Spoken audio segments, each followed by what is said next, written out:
시편 119편 강의 첫 번째, 하나님의 말씀이 최고의 선물, 최고의 복입니다 라는 주제로 주님의 말씀을 증거합니다. 일본의 아름다운 신학자 우찌무라 간조 내촌감산이라는 사람이 이런 말을 했습니다. 하나님이 내린 저주가 있다면 그것은 질병도 실패도 배신당하는 것도 아닙니다. 만일 저주가 있다면 세 가지입니다. 하나는 하나님이 믿어지지 않는 것, 두 번째는 성경을 읽어도 하나님의 말씀이 들리지 않는 것, 세 번째 사람은 감사하는 마음이 없는 사람입니다. 여러분, 하나님 말씀을 들었는데 들려지지 않고요, 주의 말씀같이 느껴지지 않는 것, 여러분 그게 얼마나 안타까운 일인지 모릅니다. 내 상황이 비록 안 좋고요, 가진 것도 별로 없고요, 명성도 없어도요, 하나님의 말씀이 들리기 시작하잖아요. 그러면 살아난다 그랬어요. 곧 하나님의 말씀을 들을 때가 오나니 곧 이때라. 듣는 자는 살아나리라. 하나님의 말씀이 들리는 것처럼 복은 없습니다. 여러분, 그래서 이 지지리도 복이 없는 사람이라고 말하지 말고 하나님 말씀이 들리니 얼마나 복이 있는가, 항상 이 믿음의 말을 먼저 넘기고 이것을 소중히 여기는 여러분이 되기를 주 예수의 이름으로 축원합니다. 종교개혁에 여러 모토가 있었습니다. 그 중에 솔라 스크립투라라는 것이 있습니다. 내 체험이, 전통이, 성례전, 의식이 그 어떤 것도 하나님 말씀보다 앞서는 것은 있을 수가 없다. 모든 것에 앞장세우는 것이 오직 하나님의 말씀으로. 그래서 종교개혁이 일어나게 됐습니다. 시편은요, 아래로부터의 신학이라고 합니다. 대개 말씀이 내려오잖아요. 근데 시편에는 뭐가 많냐 하면 우리 땅의 실존, 땅의 현실로부터 하늘로 올리는 기도가 많아요. 그래서 아래로부터의 신학, 인간의 신학, 땅의 신학 이런 식으로 표현을 하는데요. 아래로부터 살았어요. 우리가 땅에 살아봤거든요. 그래도 진짜 복이 있더라. 그게 시편 1편부터 나와요. 시편 1편에서도 최고 복이 있는 사람이 뭐라고요? 시편 1편 1절 보세요. 복 있는 사람은 악인의 꾀를 따르지 아니하며 죄인의 길에 서지 아니하며 오만한 자들의 자리에 앉지 아니하고 오직 여호와의 율법을 즐거워하여 그 율법을 죄하로 묵상하는 자로다. 내가 땅에 있어 봐도 않겠대요. 뭐냐면 최고의 복은 하나님의 말씀을 주야로 묵상하는 자예요. 제일 복이 없는 사람이 뭔지 아십니까? 주야로 미운 사람이 떠오르는 사람이에요. 제일 또 안타까운 사람이 뭔지 아십니까? 주야로 못된 생각만 계속 나요. 안 된다는 생각만 계속 나는 사람이 있어요. 참 복이 없습니다. 그 사람이 아무리 많은 걸 가지고 어떤 명성이 있어도요, 주야로 그 사람의 생각에 뭐가 떠오르느냐? 최고 복이 있는 사람은 하나님의 말씀이 떠오르고 그 말씀을 묵상하는 사람이 복이 있다라고 말했습니다. 뿐만 아니라 시편 19편에 보면 자연계와 성경을 통해서 하나님이 말씀하고요, 오늘 시편 119편을 보면은 또 복이 있는 사람이 나오는데 시편 1편의 말과 똑같은 거예요. 1, 2절에서 복 있는 사람은 이렇다라고 그대로 나오잖아요. 보세요. 행위가 온전하여 여호와의 율법을 따라 행하는 자들은 복이 있으며 2절에 보면 여호와의 증거들을 지키고 전심으로 여호와를 구하는 자는 복이 있도다. 시편 1편하고 똑같아요. 진짜 복이 있는 사람은 하나님의 말씀이 있는 사람이다 이거예요. 이 시편 119편은요, 주제가 하나님의 말씀입니다. 성경은 총 1189장이거든요. 그 중에서 제일 긴 거, 그게 시편 119편입니다. 절수가 176절이에요. 그렇게 많아요. 특히 시편 119편을 가리켜 알파벳 시편이라고 합니다. 히브리어 알파벳이 22개입니다. 알렙, 벳, 짐멜, 달렛, 테, 와우, 자인, 헤테스, 요드, 카플라멧 뭐 이렇게 쭉 나가거든요. 22개의 알렙, 벳, 짐멜, 달렛을 첫 글자로 따가지고 하나의 8행씩을 적었어요. 그러니까 알렙으로 시작되는 것이 8행, 그 다음에 벳으로 시작하는 게 8행. 그래서 히브리어 글자가 전부 몇 글자라고요? 22개죠. 22개 곱하기 8하니까 176절이 되는 거예요. 이런 시의 형태를 가리켜 아코로스틱이라고 말하고 우리말로는 답관체라고 이야기합니다. 이런 식으로 된 시편이 몇 개 있어요. 지금 119편 말고도요, 25, 34, 37, 111, 112, 145편이 그렇거든요. 그런데 완전한 아코로스틱이 아니에요. 어떤 거는 알렙이 빠졌고 어떤 건 달렛이 빠졌고 알파벳 중에 하나씩이 빠졌는데 완벽하게 알렙, 벳, 짐멜, 달렛, 테, 와우, 자인 22개가 완벽하게 들어간 게 119편 하나입니다. 예레미야 애가도 답관체로 되어 있고요. 잠언 31장에 나오는 현숙한 여인에 대한 말씀도 답관체로 되어 있어요. 재밌죠? C.S. 루이스는요 이런 말을 했습니다. 오랫동안 조용한 시간에 한 뜸 한 뜸 술을 놓듯이 마치 숙련된 장인이 여가를 즐기면서 만든 세련된 작품 같다. 시편을 보니까 그냥 만든 게 아니에요. 너무 세련됐어요. 아주 숙련된 예술가가 정성 들여 정교하게 만든 것 같아요. 이 176절에 보면은요 175개가 하나님 말씀이라는 것이 다 들어가요. 122절 빼놓고요. 그러니까 모든 176개의 구절에 어떤 구절에도 하나님의 말씀이라는 게 다 들어가 있어요. 근데 하나님의 말씀이라고 들어가 있지 않고 형태가 여러 달라요. 오늘 1절에서 8절에 보면은 1절에 보면 주의 율법, 2절에는 여호와의 증거, 3절에는 주의 도, 4절에는 주의 법도, 5절에는 주의 율례, 6절에는 주의 계명, 7절에는 주의 의로운 판단, 그리고 8절에는 주의 율례. 하나님 말씀이 8개의 얼굴로 다 변해 있죠. 이렇게 해서 176개의 구절에 하나 빼놓고는 다 들어가 있다는 거예요. 그러니까 시를 적어도 C.S. 루이스는 문학 전공자 아닙니까? 박사란 말이에요. 이런 성경의 문체에 대해서도 연구 많이 한 사람이에요. 굉장히 정교하대요. 그러면서도 아름답고 의미 있을 수가 있을까? 이런 시가 어디 있을까라고 표현을 했습니다. 이스라엘의 어린아이들은 태어나자마자 그리고 말 배우기 시작하면 시편 119편을 암송하도록 한다고 합니다. 왜 하나님이 시편 119편을 아코로스틱, 답관체, 알렙벳, 짐멜 이런 형식으로 만들었을까? 성경학자들은 이렇게 이유를 댑니다. 첫째, 아이들이 알파벳을 성경으로 배우도록. 그러니까 모든 배움의 근원이 하나님이다. 자, 우리가 알렙벳, A, B, C, D, 가나다라를 배우는데 하나님 말씀으로 배워라. 모든 배움과 알의 근원이 하나님이다라는 거예요. 그리고 두 번째는요. 모든 단어, 22개의 우리가 사용할 수 있는 모든 단어를 가지고 하나님을 찬양하고자 합니다. 바로 그 뜻이에요. 전적인 헌신이죠. 여러분, 우리가 삶의 여러 영역이 있거든요. 그걸 관이라고 표현해요. 관, 물질관, 행복관, 자녀 양육관 이런 게 있잖아요. 그 모든 관점에서 하나님의 주권을 다 인정해야 돼요. 그 로드십을. 예를 들어서 어떤 사람은요. 물질만큼은 절대 안 내놓는데 이건 내가 생각하는 가치관으로 살아야 된대요. 다른 건 다 내놨는데 어떤 사람은요. 물질도 드리고 행복도 드리고 다 드렸는데 자녀의 양육에 있어서는 하나님의 가치관보다는 내 생각이 맞대요. 그건 목숨 걸어요. 이런 경우가 있거든요. 그런데 답관체, 아코로스틱의 의미는 뭐냐면 모든 단어, 모든 가치관에 있어서 전부 주님이 주권입니다. 내가 주께 드리지 못하는 영역은 옆구리에 가시가 된다 그랬어요. 그게 결국 나를 찌릅니다. 나의 불행과 불안을 다가오는 거는 주께 드리지 않은 영역이에요. 근데 답관체는요. 모든 영역을 갖고 다 주님의 주권을 인정하겠습니다. 전적인 헌신을 말합니다. 그리고 세 번째, 왜 답관체로 했는가? 굉장히 정교하죠. 질서가 있습니다. 하나님의 말씀 속에 있으면 내 삶이 질서가 있습니다. 아름다움이 있습니다. 그런데 말씀 밖의 삶은 어떻죠? 굉장히 혼돈이에요. 불안전해요. 어떤 일이 일어날지 몰라요. 그게 말씀 밖의 삶이에요. 그러나 말씀 안으로 들어오면 이렇게 정교하고 질서 있고 아름답다라는 의미입니다.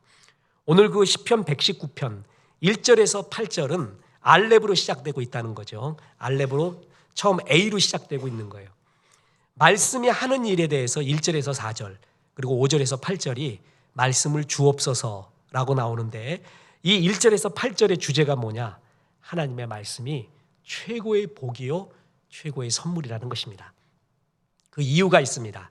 첫 번째로 하나님의 말씀은 삶의 길을 보여주기 때문에 그렇습니다. 생명의 길이 뭔지를 보여줍니다. 자, 119편 1절을 보겠습니다. 행위가 온전하여 여호와의 율법을 따라 행하는 자들은 복이 있으며, 개역 개정에 행위가 온전하다 이렇게 번역됐는데 개역 개정까지 했는데도 저는 이 구절은 좀 바뀌어야 된다고 개인적으로 생각합니다. 언어에 보면은요, 테밈의 다레크, 테밈, 타밈, 완전하다, 다레크, 데레크 뜻이 뭐냐 하면은 길이라는 뜻이에요. 길이 온전한 사람, 다시 말해서 뭐냐면 하나님의 말씀을 따르면은 길이 온전해져요. 내가 가는 길이 허무한 길이 아니에요. 온전하고 아름다운 길이에요. 하나님의 말씀을 따라서 온전하고 아름다운 거룩한 길을 가는 사람은 복이 있도다, 그 말입니다. 그래서 하나님의 말씀을 따라가면은 아름다운 길, 의미 있는 길을 가게 돼요. 그래서 시편 119편에 또 다른 중요한 구절 중에 하나인 105절에 이런 구절이 나옵니다. 주의 말씀은 내 발의 등이요 내 길의 빛이니이다. 내 길을 가는 데 있어서 주의 말씀이 등이요 빛이 된다는 거잖아요. 열심히 살아요. 이 세상에서 열심히 안 사는 사람이 있어요? 근데 옳은 길이 아니에요. 이 산이 아닌가벼. 나중에 인생에서 제일 괴로울 때가 어느 때예요? 열심히 올랐는데 이 산이 아닌가벼. 이게 아닌가 봐. 도요토미 히데요시에 대해서 읽고 있는데 그럼 그 일본 대망 아시죠?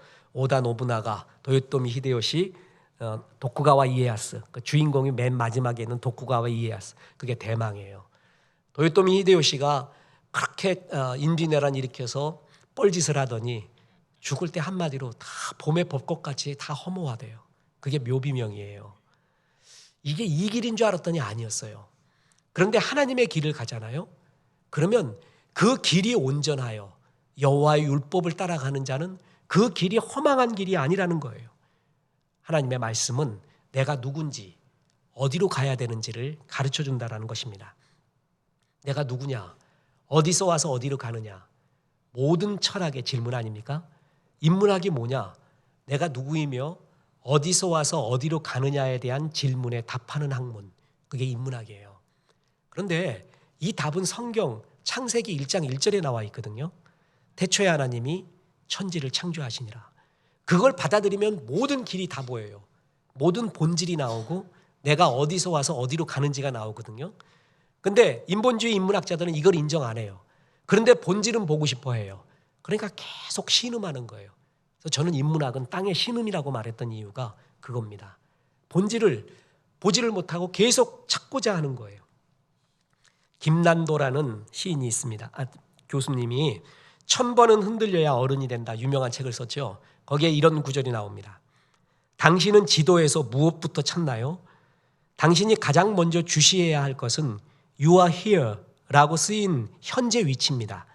아무리 정교하게 각 건물의 위치를 표시해 놓았더라도 지금 여기에 좌표를 알려주지 않으면 지도는 아무 소용이 없습니다. 지도에 네가 어디 있느냐가 제일 중요하대요. 멋진 지도인데 내가 어디 있는지를 몰라. 내가 지금 어디부터 시작해야 되는지를 몰라요. 소용이 없다는 거예요. You are here. 여기 있습니다라는 것을 비춰주는 책이 제일 멋진 책이에요. 그게 불이 있는 책이에요. 불이 있는 설교, 불이 있는 사람.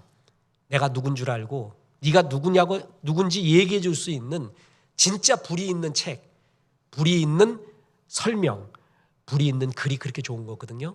여러분, 이것을 누가 할 수 있다? 성경이라는 거예요.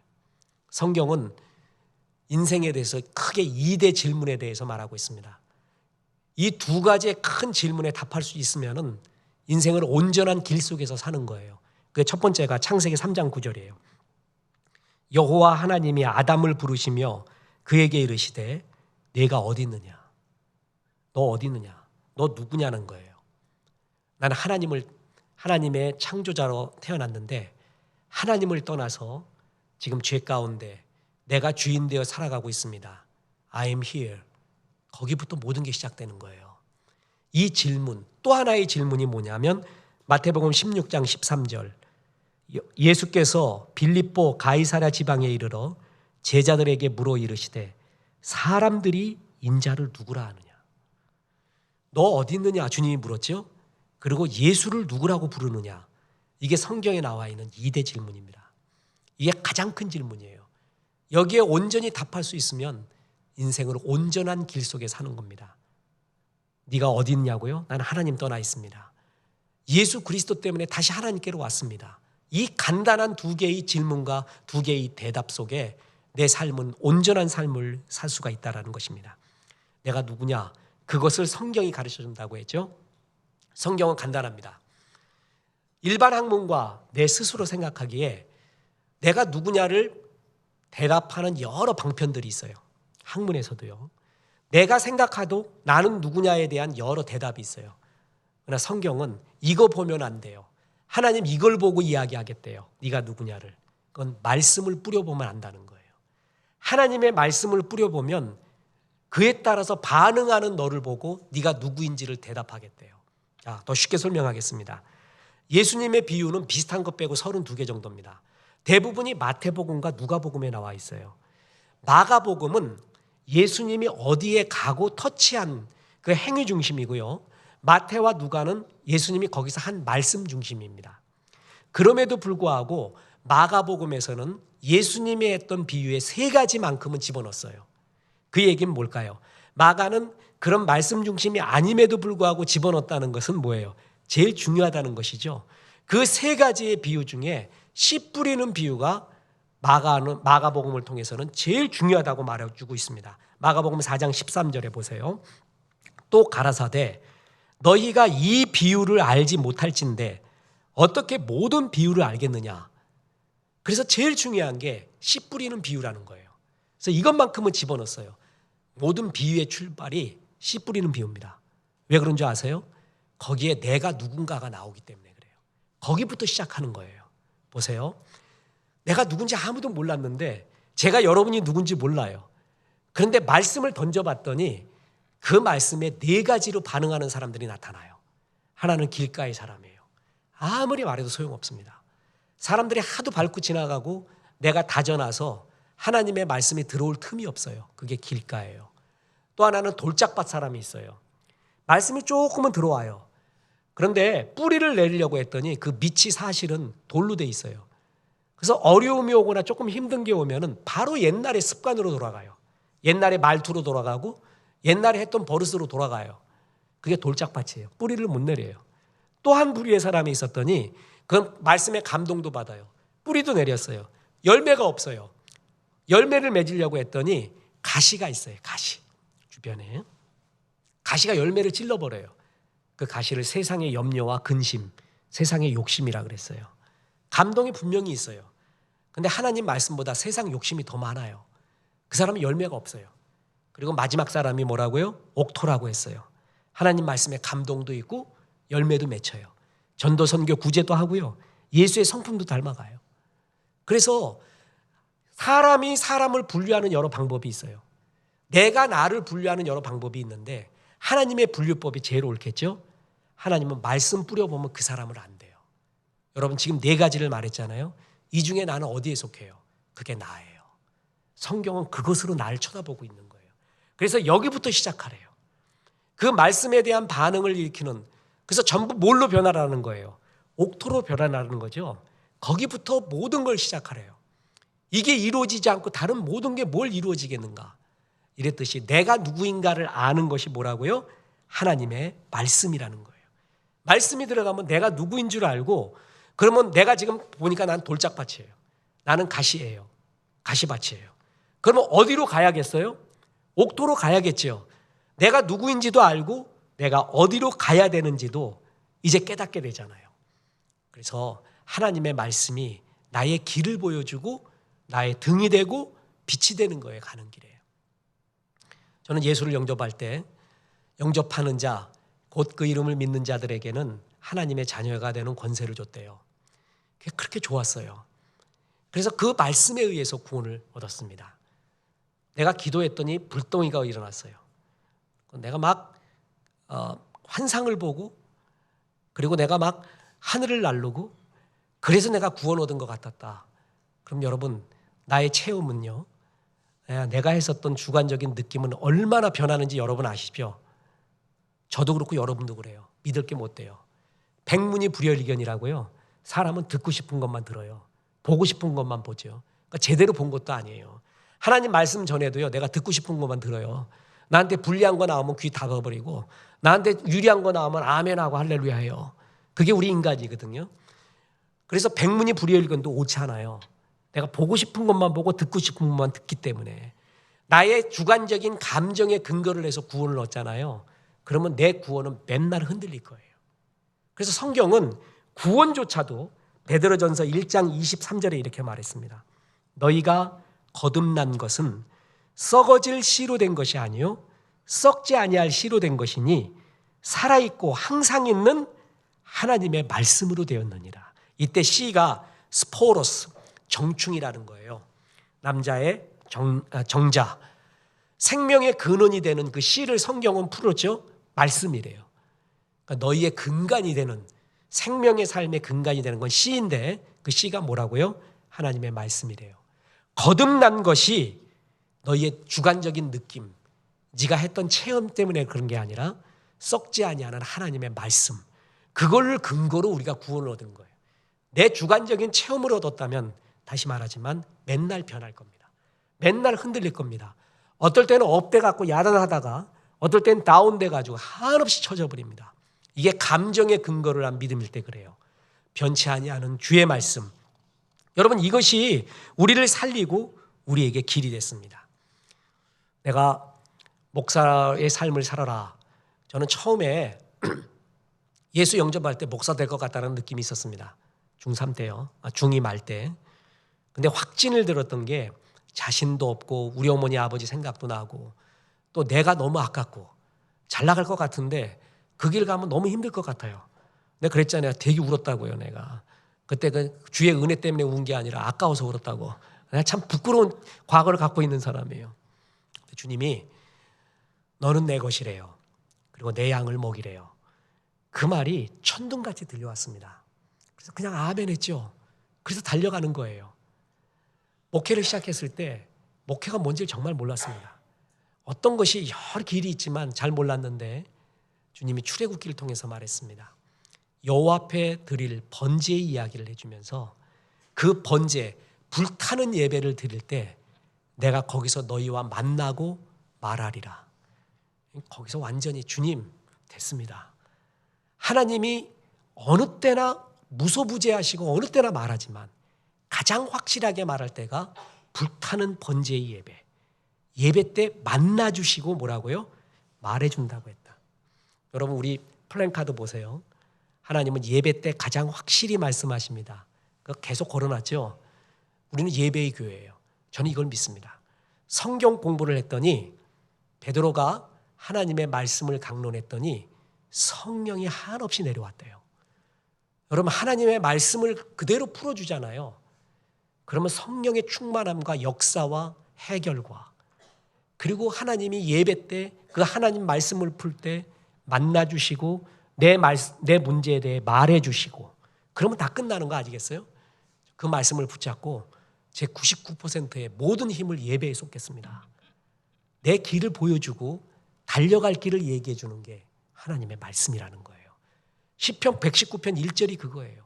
행위가 완전하며 그게 뭐라고요?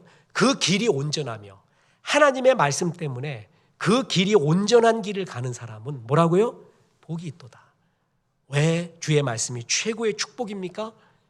나의 길, 달려갈 길을 보여주기 때문에 그렇습니다.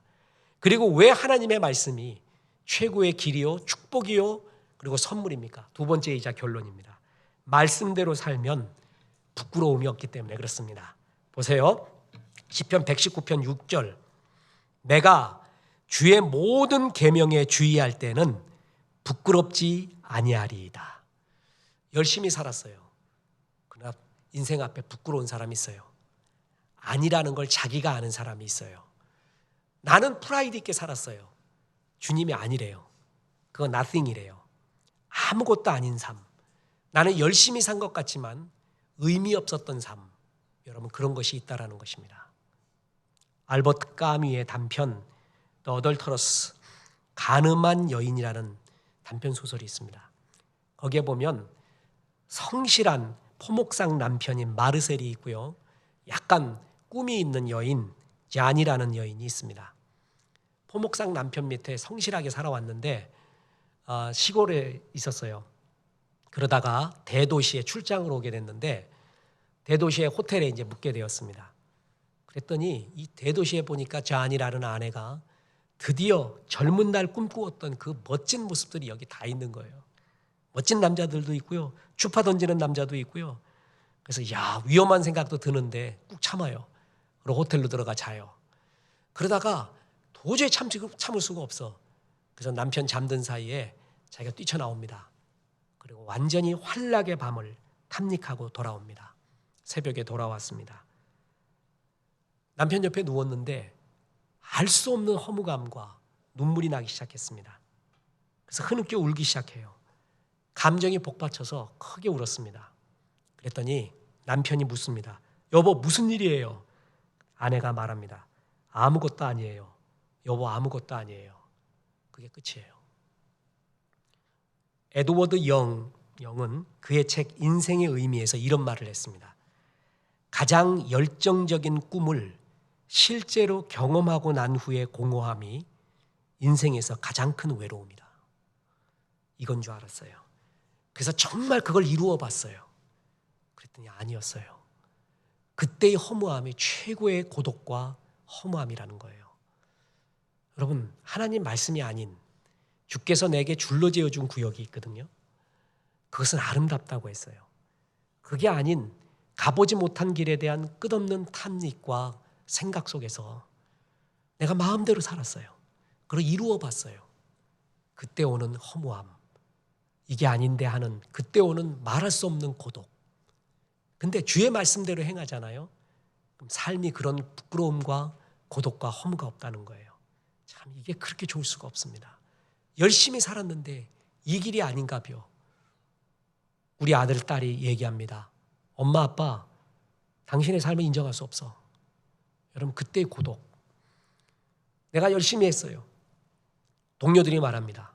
남편이 말하고 아내가 말합니다. 당신의 삶을 인정할 수 없어요. 그때의 고독. 여러분, 그런데 하나님의 말씀대로 행하잖아요. 말씀의 길을 걸으면 이런 부끄러움과 허무가 없다는 거예요. 비록 다른 사람이 보기에 초라해 보여요. 추리해 보여요. 명성도 없어 보여요. 아무것도 없어 보여요.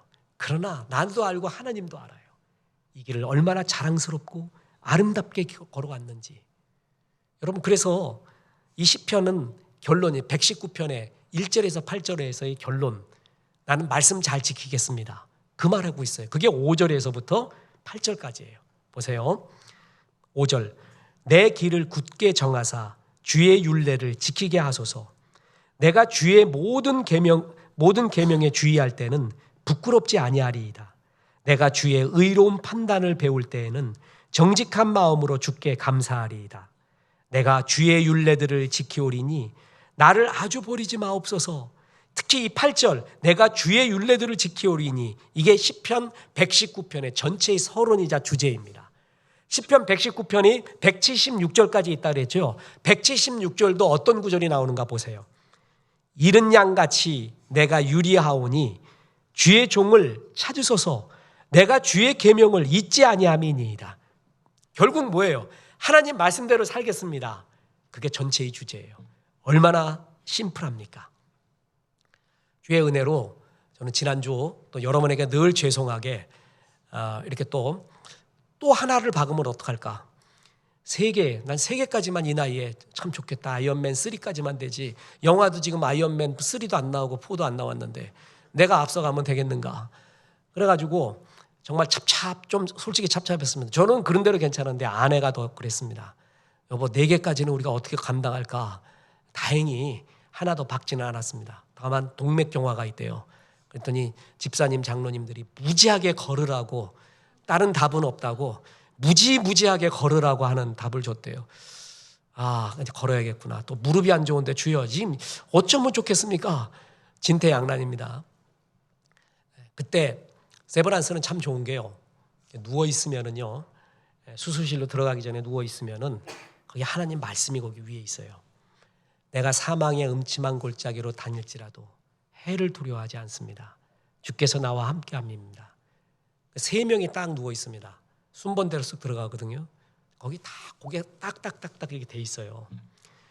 거기에 김소월님의 시가 있다던가 체 게바라의 시가 있다던가 아무 소용이 없습니다. 그게 생명이 아니고 역사를 일으키고 어떤 은혜를 주지 못해요. 역시 주의 말씀이구나. 이거밖에 없구나. 그리고 참 의미 없는 삶, 그리고 뭐가 생명이구나라는 거는 고난의 때 특히 병상에 누워 있으면 느끼곤 합니다. 여러분 베드로후서 3장에 보면은요. 이 세상 끝에 대한 이야기가 나와요. 거기에 보면 이 세상의 모든 물질, 원소, 체질이 다 없어진대요. 참 그 말이 깊은 말이거든요. 직접 보세요. 베드로후서 3장 10절에서 12절에 보면 그러나 주의 날이 도둑같이 오리니 그날에는 하늘이 큰 소리로 떠나가고 물질이 뜨거운 불에 풀어지고 땅과 그 중에 있는 모든 일이 드러나리로다. 이 모든 것이 이렇게 풀어지느니 너희가 어떠한 사람이 되어야 마땅하냐? 거룩한 행실과 경건함으로 하나님의 날이 임하기를 바라보고 간절히 사모하라. 그날에 하늘이 불에 타 풀어지고 물질이 뜨거운 불에 녹아지려니와 물질이란 말이 반복되죠. 다 풀어진대요. 이게 개역 한글에서는 체질이라고 나와 있습니다. 그리고 헬라어 원어에서는 뭐냐면 스토이케이아. 무슨 말이냐면 당시 스토아 학파 헬라 철학자들은요. 이 세상에서 다 없어져도 없어지지 않는 게 있대요. 물, 불, 공기, 뭐 이런 땅. 뭔가 영원한 거는 우리에게 있다라고 말해주고 싶었어요.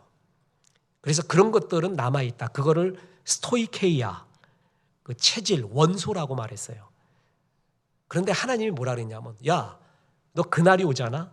주님이 재림하는 날이 오면 너희가 이것만큼은 든든하리라. 이것만큼은 없어지거나 사라지지 아니하리라 하는 그 모든 게 다 없어진다는 거예요. 예수 안 믿는 사람이 나는 이런 것만큼은 프라이드 있게 살아왔어. 멋져. 하고 있었던 그 모든 거. 이것만큼은 든든해. 그 모든 것이 다 없어집니다. 의미 없습니다. nothing입니다. 예수 믿는 사람은 그거 알잖아요. 아, 어떤 것이 정말 의미 있고 어떤 것이 의미 없구나. 의미 있는 것. 영원한 것을 위하여 영원하지 않는 것을 내어놓는 삶은 의미 있습니다. 제일 어리석은 삶. 영원하지 않는 것을 위하여 영원한 것을 없애가는 삶. 제일 미련한 삶입니다.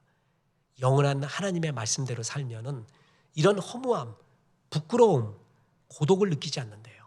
그래서 여러분 성경의 제일 마지막에 요한계시록 아닙니까? 요한계시록 1장 3절에도 이런 사람이 복이 있다고 말하는 게 이겁니다.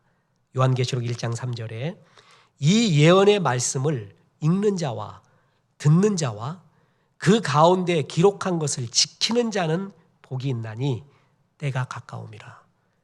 간단하대요. 하나님 말씀 속에 살아라. 그 말씀 보면 내가 보여요. 정말 성경 말씀을 깊이 통독하잖아요. 내가 보이고 내 자녀가 보이고 나의 문제가 보이고 해결책이 보여요. 말씀 속에 다 있어요. 내 모습이. 그리고 주께서 이렇게 살려고 하는 그 길을 가는 거. 건강도 간단합니다. 적게 먹고 죽어라 운동하고 마음 편하게 있고 얼마나 쉬워요. 그죠? 얼마나 쉽습니까? 하나님의 진리는 멀리 있는 게 아니더구만요. 주님은 간단히 말해요. 제일 복 있는 사람이 뭐냐? 주의 말씀을 잘 들리는 사람이다. 거기서 길을 보는 사람이다. 그리고 그 길대로 사는 사람이야. 아주 간단해. 그러면은 부끄러움을 당하지 않아. 허무하지 않을 거야. 가치 있고 보람 있을 거야. 오늘도 그 얘기해 줍니다. 그래서 그 얘기를 하기 위해서 시편 119편이라는 제일 긴 176개의 구절을 통해서 주의 말씀의 소중함을 말해주고 있습니다. 이 말씀대로 살아서 하나님의 은혜가 충만한 이 복을 전하는 복의 통로가 되시기를 주 예수의 이름으로 축원합니다. 기도하겠습니다. 하나님 감사합니다. 오늘 하나님 말씀의 소중함을 가르쳐 주셔서 감사합니다. 의미 없는 철학과 의미 없는 가치관과 의미 없는 생각에 좌우되지 말게 하시고